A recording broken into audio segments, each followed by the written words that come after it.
किसी को भी हो सकती है।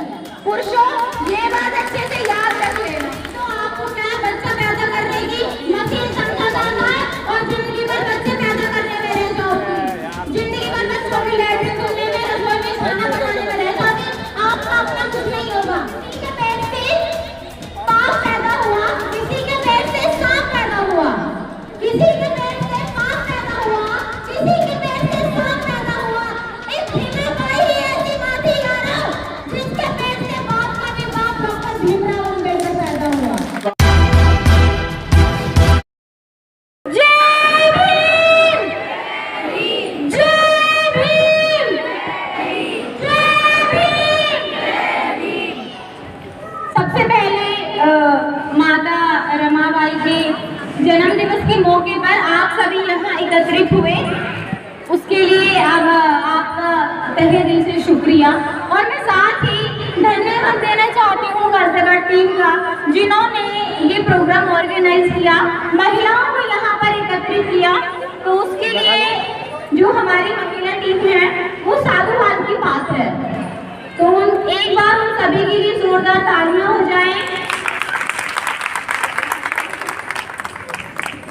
सभी यहाँ पर इकट्ठे हुए बहुत अच्छा लग रहा है और मैं चाहती हूँ कि और भी ज्यादा यहाँ पर भी इतनी भीड़ आए, इतनी महिलाएं यहाँ पर इकट्ठी हुई कि यहाँ पर पैर रखने की भी जगह ना हो, क्योंकि बाबा साहब ने कहा है कि मैं किसी भी समाज की तरक्की का अंदाजा इस बात से लगाता हूँ कि उस समाज की महिलाओं ने कितनी प्रगति की है।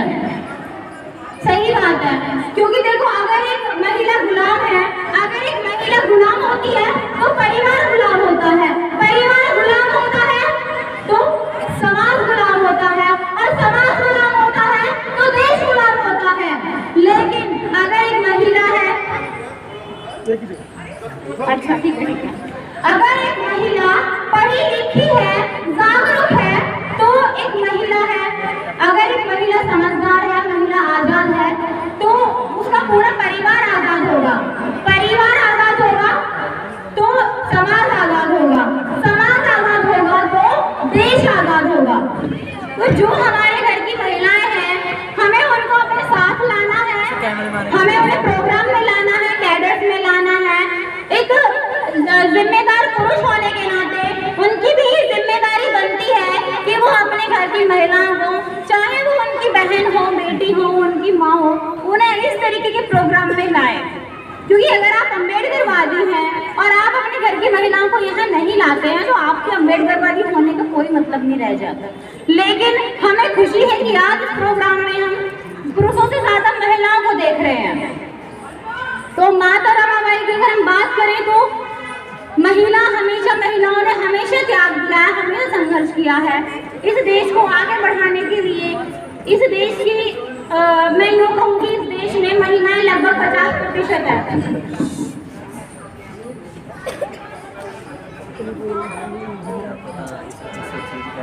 इस देश में महिलाएं लगभग 50% हैं, और अगर मैं उनकी समाज में भागीदारी की बात करूं तो उनकी जो भागीदारी है समाज में वो ना के बराबर है।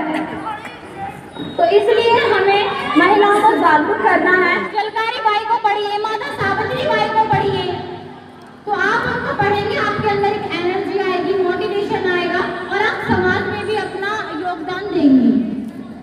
तो उसके लिए आपको पढ़ना पड़ेगा। अभी निर्देश दीदी ने जो बात बताई कि हम लोग पुरुषों को सम्मानित करेंगे, तो मैं इतना कहना चाहती हूँ, पुरुषों बुरा मत मानना।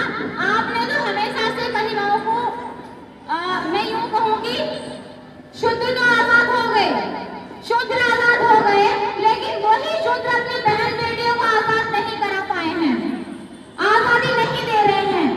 आज हमारे समाज के पुरुष जज बन जाए, प्रोफेसर बन जाए, लॉयर बन जाए, डॉक्टर बन जाए, कुछ भी बन जाए, लेकिन वो अपने घर की बहन बेटियों को बाबा साहब के बारे में बताते तक नहीं है। और एक उनके घर में बच्चा पैदा होता है, उसको क्या बताते हैं, बेटा एक और बोलो, आरक्षण खराब है।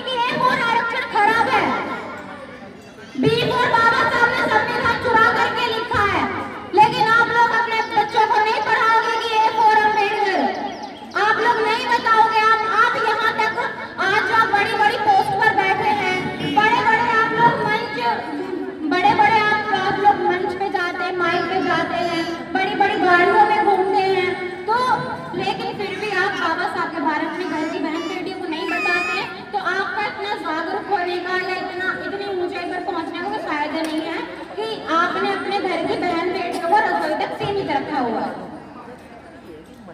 अगर एक महिला घर में बर्तन धो सकती है तो किसी को भी धो सकती है। पुरुषों, ये बात अच्छे से याद रख लेना, ठीक है? तो इसलिए अब हमें ध्यान रखना पड़ेगा, महिलाओं को सपोर्ट की जरूरत है और हम आपके साथ हैं। पुरुषों ने तो कभी महिलाओं को आगे बढ़ने का मौका नहीं दिया, ठीक है? लेकिन अब जैसे 2-4 महिलाएं जागरूक हुई तो महिलाएं अपना मंच तैयार अलग कर रही हैं, हमें इस बात की खुशी है। और इसी महिलाओं द्वारा तैयार किए गए मंच पे हम उन पुरुषों को सम्मानित करेंगे जो अपनी बहन बेटियों को समाज में लाते हैं, उन्हें सपोर्ट करते हैं, उन्हें आगे बढ़ाते हैं। तो हम पुरुषों ने सम्मान नहीं दिया, लेकिन हम पुरुषों को सम्मान देंगे। ये भी आज बाबा साहब और अन्य महापुरुषों की वजह से हो पाया है। आप जरा सोचिए, आप यहाँ पे बैठी हैं, आप लिपस्टिक लगा के, आप बिंदी लगा करके, आप कुछ भी लगा करके बैठी हैं। आप सोचिए कि आपका अपना क्या है। फाइनेंशियली इंडिपेंडेंट होना बहुत जरूरी है। वो मैटर नहीं करता कि आपका बाप क्या है, आपका भाई क्या है, आपका पति क्या है। फाइनेंशियली इंडिपेंडेंट होना बहुत जरूरी है, क्योंकि अगर एक पुरुष कहेगा, उनको झांसे में रख दिया जाता है कि अरे तुम खाना बनाओ, तुम बहुत अच्छा खाना बनाती हो। महिला की थोड़ी तारीफ कर दी, महिला खुश कि नहीं जी, हमारे बच्चों को, हमारे पति को तो हमारे हाथ का खाना अच्छा लगता है, हम बनाएंगे। आप नहीं समझ रही हो, वो आपको रसोई के अंदर, रसोई की 4 दीवारी के अंदर रखने का षड्यंत्र है। वो नहीं चाहती कि आप फाइनेंशियली इंडिपेंडेंट हो, क्योंकि अगर आप फाइनेंशियली इंडिपेंडेंट होंगे तो आप सवाल करेंगी, क्योंकि शिक्षा सवालों को जन्म देती है। आप शिक्षित होंगे तो आप सवाल करेंगी, आप अपने हक और अधिकार को जानेंगी, आप उनसे अपने अधिकार मांगेंगी कि ये मेरा हक है या ये मेरा जो भी राइट है कि ये मेरा है, ये मुझे चाहिए। तो आप विद्रोह कर देंगी। इसलिए वो पुरुष नहीं चाहते हैं कि आप फाइनेंशियली इंडिपेंडेंट हो, कि अरे तुम्हें किस चीज की जरूरत है, मैं कमा तो रहा हूँ, तुम्हें किस चीज की जरूरत है, हमारे गाड़ी बंगला सब है। तो पुरुष ऐसा कहता है ना। अब आप सोचो, हम कॉस्मेटिक का सारा सामान यूज करते हैं, हम बिंदी लगाते, मतलब बिंदी बनाने वाली जो फैक्ट्री है उसका क्या मालिक एक महिला है। हम लिपस्टिक लगाते हैं, क्या उस कॉस्मेटिक कंपनी, उस लिपस्टिक की जो ऑनर है, क्या वो महिला है? हम छोटी से छोटी चीज ले लें, हम सुई ले लें, कपड़ा सिलते हैं ना घर में महिलाएं, क्या सुई